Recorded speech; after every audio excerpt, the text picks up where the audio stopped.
Us, us, ting, ding, ding, ding, ding. Dep. Dan ila huznihim.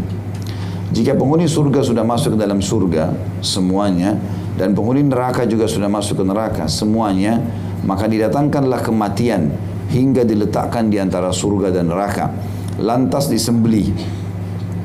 Setelah itu ada malaikat yang menyeru, wahai penghuni surga, kekekalan dan tidak ada kematian mulai hari ini. Wahai penghuni neraka, kekekalan dan tidak akan ada kematian mulai hari ini. Maka bertambahlah kegembiraan penghuni surga dan bertambah pula kesedihan penghuni neraka. Hadis ini juga sudah pernah kita jelaskan dalam bab surga dan neraka. Tetapi di sini disebutkan oleh Imam Ibnu Qayyim rahimahullah. Saya tidak tahu di sini entah tujuannya apa pada saat membahas banyak sekali tentang surga dan neraka. Ya, di dalam masalah pengobatan, kemungkinan besarnya adalah bahasan masalah mengobati penyakit hati dan jiwa yang lemah dari keimanan dengan cara mengingat akhirat, adanya surga dan neraka, siksa kubur. Mungkin itu bisa mengobati sehingga hatinya jadi lunak, ya, jadi lunak dan akhirnya bisa tunduk kepada hukum-hukum Allah Subhanahu Wa Taala. Di sini hadis sudah pernah kita jelaskan, tapi saya paparkan kembali. Kalau penghuni surga sudah masuk ke surga, penghuni neraka masuk ke neraka, maka didatangkan dalam riwayat Bukhari yang lain kematian dalam bentuk seperti domba. Lalu malaikat yang membawanya menyeru dengan suara yang didengarkan oleh seluruh penghuni surga dan seluruh penghuni neraka. Sambil dia mengatakan, hai penghuni surga, maka mereka semua matanya memandang ke sana. Dan dipanggil, hai penghuni neraka, mereka semua matanya memandang ke arah itu. Dan Allah letakkan di posisi semuanya bisa melihatnya. Kemudian pada saat itu dikatakan, apakah kalian mengenal ini? Maka mereka serentak mengatakan, penghuni surga dan neraka semuanya mengatakan, iya, itu adalah maut. Ya, Allahu alam apakah maut berbentuk domba memang dasarnya, atau memang ini didatangkan dalam bentuk rupa. Karena nanti pada hari kiamat begitu, dalam bentuk domba. Ya. Kemudian mereka semua tahu itu maut karena mereka sudah mengalaminya. Maka malaikat tersebut menyembelih domba tadi. Setelah disembelih, dikatakanlah oleh malaikat tersebut, wahai penghuni surga, abadi, kegembiraan selamanya. Dan wahai penghuni neraka, siksaan dan hinaan selamanya. Maka penghuni surga makin gembira dan penghuni neraka makin sedih. Bapak Ibu sekalian, untuk menjadi ahli surga gampang sekali, tinggal patuh saja. Dan untuk menjadi penghuni neraka juga gampang sekali, tinggal melanggar. Tapi permasalahannya banyak konsekuensi-konsekuensi yang harus kita fahami. Kalau untuk menjadi orang saleh dan saleha, maka butuh juhud, upaya dan kesabaran. Bangun sholat malam, rutinkan zikir dan baca Quran, rutinkan majelis ilmu. Kemudian hati-hati dalam makanan, minuman, pendapatan, pergaulan, dikontrol oleh halal haramnya Allah. Bisa itu alhamdulillah, sampai ajal datang saja meninggal masuk surga dan abadi selamanya. Kalau masih ingat pernah kita bahas juga hadis Nabi SAW, akan didatangkan penghuni surga yang paling menderita di dunia.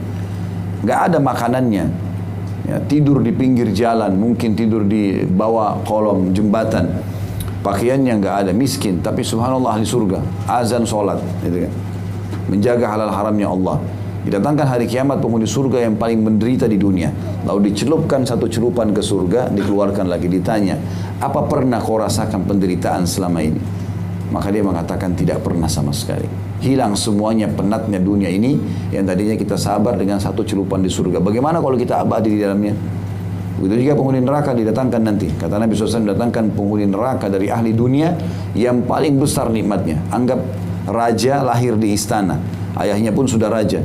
Semua pakainya pakaian kebesaran. Ranjangnya mewah, istananya mewah. Tidak pernah merasa kurang makanan dan seterusnya. Tapi ahli neraka, orang kafir, meninggal. Kita kan hari kiamat dicelupin di neraka satu celupan, lalu dikeluarkan, ditanya, apa kau pernah rasa kenikmatan selama ini? Maka dia mengatakan tidak pernah sama sekali. Hilang semua itu hanya dengan satu celupan di neraka, dan itu penderitaan yang luar biasa. Ya. Itu penderitaan yang luar biasa. Dari satu sisi teman-teman, saya mengajak kita masing-masing bermuhasabah. Kalau teman-teman mau tahu kita ini penghuni neraka atau penghuni surga, detik ini bisa kita tahu dengan muhasabah. Misal, Bapak Ibu bayangkan dirinya sekarang meninggal dunia. Detik ini kita mati. Kira-kira penilaian orang di sekitar kita apa? Baik atau buruk? Kalau begitu kita meninggal, kita bayangkan, maka istri, suami, anak-anak, kerabat, teman-teman semua mengatakan, oh si fulan, baik sekali. dermawan, santun, suka bantu orang, suka jenguk orang sakit, segala macam lah. Jujur, amanah, maka itu berarti kita orang baik, udah. Kita bisa nilai diri kita sendiri.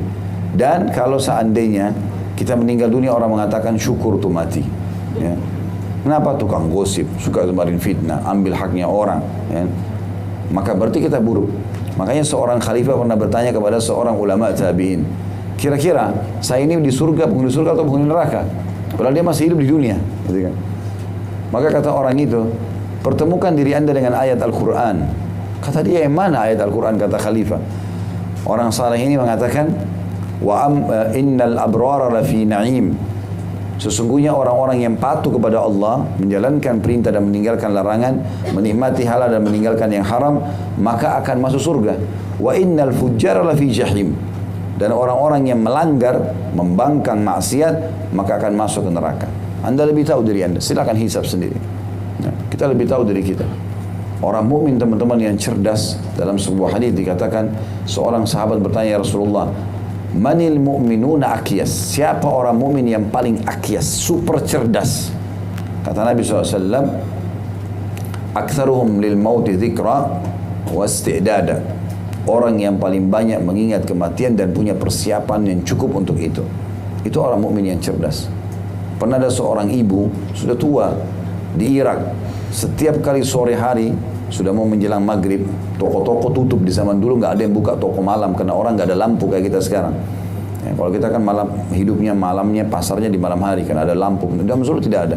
Orang mau ngandalin penerangan dari lilin dan segala ini atau sumbu itu sangat kecil. Ya. Maka mereka transaksi hanya sampai menjelang maghrib. Maka orang ini, ibu ini setiap kali menjelang maghrib selalu jalan di pasar dan teriak-teriak, ingatlah hari pulang, ingatlah hari pulang, terus begitu. Setiap toko dilewatin, ingat hari pulang, diingatin semuanya. Tiap hari, bertahun-tahun dia begitu. Subhanallah, satu waktu tidak ada lagi suaranya. Dan ini menjadi buah bibir di Irak sampai kepada telinganya khalifah. Ada seorang ibu tuh begini dan begitu. Yang jelas satu waktu tidak ada lagi. Lalu dilaporkan pada khalifah. Ibu itu sudah tidak ada lagi bicara. Ya. Karena khalifah ini selalu bilang, dengarkan ibu itu kalau bicara. Dia suruh pegawainya datang ke sana, dengarin. Supaya ingat masalah akhirat. Maka pegawai bilang, hari ini kami enggak dengarkan ibu itu. Khalifah sendiri turun cari tahu informasi. Mana ibu itu? Kata orang-orang pasar sudah meninggal dunia tadi pagi.